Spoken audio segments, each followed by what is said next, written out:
किसी ने बड़े कमाल की बात कही है कि संघर्ष के बिना सफलता के दीदार नहीं होते, लगातार संघर्ष के प्रयास बेकार नहीं होते। संघर्ष की ठोकरें खा खा कर इंसान सीखते हैं, हर कोई जन्मजात से ही होनहार नहीं होते। ये कहानी एक जवान लड़का का है जिसका नाम था रामपाल।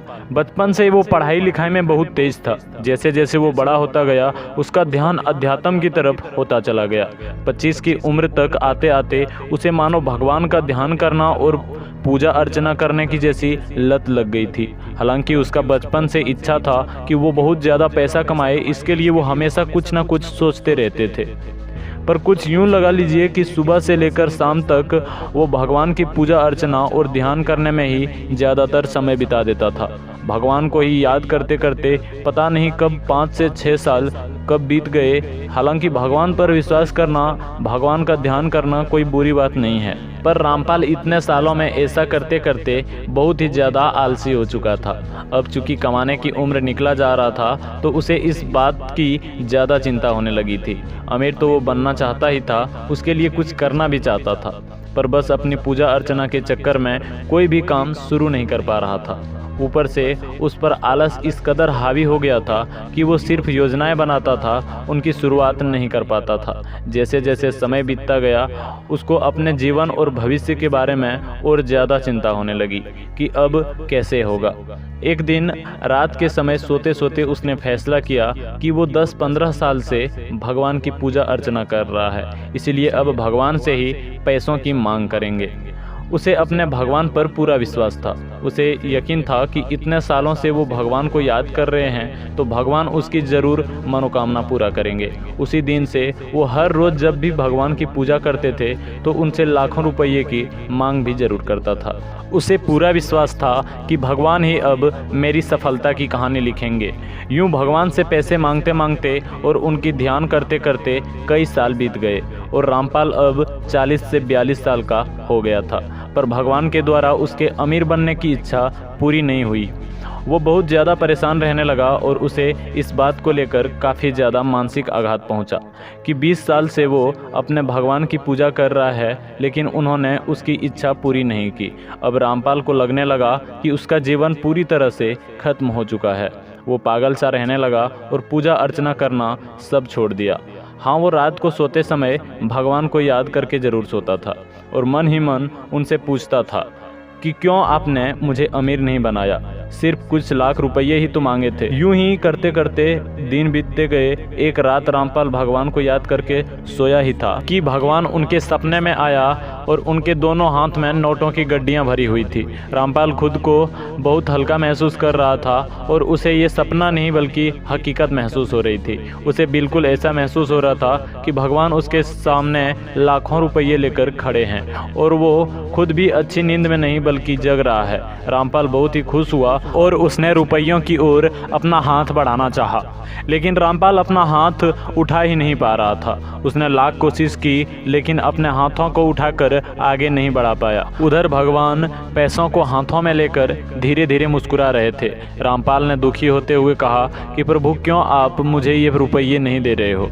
इतने सालों से क्यों मेरी इच्छा पूरी नहीं कर रहे हो? क्या मेरी पूजा अर्चना में कोई कमी थी? क्या मैंने आपको सच्चे दिल से याद नहीं किया? आपने दुनिया में करोड़ों लोगों की सफलता की कहानी लिखी है, उन्हें पता नहीं कितनी दौलत दी है, फिर मेरे साथ ऐसी नाइंसाफ़ी क्यों? इतने सालों में एक भी दिन ऐसा नहीं गया होगा कि जब मैंने आपको याद न किया हो। भगवान मुस्कुराए और बोले, रामपाल, तुम्हारी पूजा अर्चना में कोई भी कमी नहीं है। तुम मुझ पर पूरा विश्वास करते हो, ये भी जानता हूँ कि तुम एक सच्चे दिल के इंसान हो और मैं तुमसे खुश भी हूँ, तभी तो तुम्हारे लिए अपने हाथों में इतने दौलत लिए खड़ा हूँ। रामपाल ने कहा, तो प्रभु, आप मुझे ये रुपये देते क्यों नहीं हो? भगवान ने कहा, रामपाल, मैं तुम्हें ये रुपये देने ही आया हूँ, लेकिन तुम खुद इन्हें नहीं ले पा रहे हो। रामपाल को कुछ समझ नहीं आ रहा था। दुखी होते हुए बोला, प्रभु, मुझे कुछ समझ नहीं आ रहा है, मैं क्या करूं? ये क्या हो रहा है? तब भगवान ने कहा, शांत हो जाओ पुत्र और मेरी बात ध्यान से सुनो। तुमने मुझसे दौलत मांगना शुरू जब से किया है तब से ही मैं तुम्हारे लिए ये रुपये हाथों में लेकर तुम्हें देने की मौका तलाश कर रहा हूँ, लेकिन इतने साल बीत गए, तुम मुझे मौका ही नहीं दे रहे हो ये पैसे देने का। रामपाल ने कहा, प्रभु मैं समझा नहीं। तब भगवान ने कहा, रामपाल तुम इतने सालों से मुझे सच्चे दिल से याद कर रहे हो, मैं तुमसे बहुत ही खुश हूँ, लेकिन मैं ये दौलत तुम्हें यूं ही नहीं दे सकता। इसके लिए मुझे कोई ना कोई बहाना तो दो। तो तुमने सालों से सोचकर जो रखे हो वो काम धंधा शुरू करो जिसमें मैं तुम्हें सफलता दिलाऊंगा, और ये ढेर सारी दौलत कुछ ही समय में तुम्हारे काम के जरिए मैं तुम्हारे पास पहुंचा दूंगा। तुम्हारा अमीर बनने का सपना भी पूरा हो जाएगा। उसने भगवान से माफ़ी मांगी और हाथ जोड़कर धन्यवाद किया। प्रभु वहाँ से गायब हो गए और कुछ ही घंटे बाद रामपाल की आंखें खुली। उसे सपने की सारी बातें याद आई। उसने तुरंत नहा धोकर भगवान से आशीर्वाद लिया और उसी दिन से अपना नया काम शुरू कर दिया। वह लगातार अपने काम में जी तोड़ मेहनत करने लगा और 1 से 2 साल में ही उसे उस काम से उससे भी ज़्यादा दौलत हासिल हो गई जितनी उसने भगवान से मांगी थी। वह हर रोज़ भगवान का शुक्रिया अदा करता था। उसे अब जिंदगी के सबक और भगवान के देने का तरीका अच्छी तरह से समझ आ चुका था। इस कहानी से हमें ये सीखने को मिलता है कि भगवान को भी हमें कुछ देने के लिए कोई बहाना चाहिए।